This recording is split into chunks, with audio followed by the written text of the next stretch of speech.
कर्नाटक के बेंगलुरु में मुस्लिम वक्फ जायदादों के तहफ्फुज को लेकर इजलास मुनाकिद किया गया और इस इजलास में मुख्तलिफ तंजीमों ने हिस्सा लिया। लोगों ने वक्फ की जायदाद के तहफ्फुज के लिए अपील की है। इस इजलास में तंजीमों के सरबराह ने कहा कि इसके लिए एक अलग वक्फ प्रोटेक्शन ग्रुप बनाया जाएगा। जो भी मसले होंगे उन्हें हल करने की पुरजोर कोशिश की जाएगी, पूरी कोशिश होगी। और लोगों ने वक्फ को लेकर परेशानी का भी इजहार किया और कहा कि वक्फ को लेकर बहुत बदगुमानियां फैल चुकी है, जबकि वक्फ एक मतबर और मायनाज इदारा है, इसे बदनाम करने की कोशिश की जा रही है।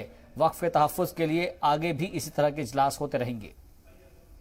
इंशाअल्लाह आज की मीटिंग में जो है माशाअल्लाह बहुत अच्छी रही और दूसरे जितने भी इदारे आज मीटिंग में जो हिस्सा लिए वो सभी आज इरादा किए, नियत किए हैं कि सभी मिलके पूरे इदारे मिलके इसके वक्फ के प्रोटेक्शन के लिए एक प्रेशर ग्रुप बनाएंगे। औक़ाफ़ के बारे में बहुत बदगुमानियाँ फैल चुकी हैं।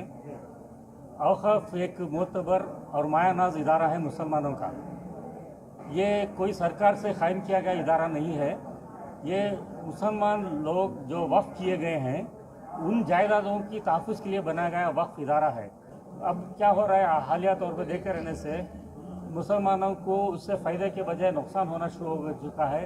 मुसलमानों की जायदाद जो वक्फ की जा चुकी है उसकी सही देखभाल नहीं हो पा रही है, उसका सही इस्तेमाल नहीं हो रहा है और उसका नाजायज़ कब्जा हो जा रहा है। तो इससे रोकने के लिए तमाम इदारों का साथ होना ज़रूरी है। अब जिस तरह से वक्फ की जायदादों को इनकरोच किया जा रहा है, उसके तहफ़्फ़ुज़ के लिए विजन कर्नाटका की तरफ से एक छोटा कदम आगे बढ़ा चुके हैं।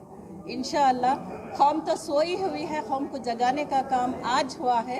इंशाअल्लाह मैं समझती हूँ कि अब कौम जाग जाएगी तो इसके ऊपर बहुत सारा काम होगा।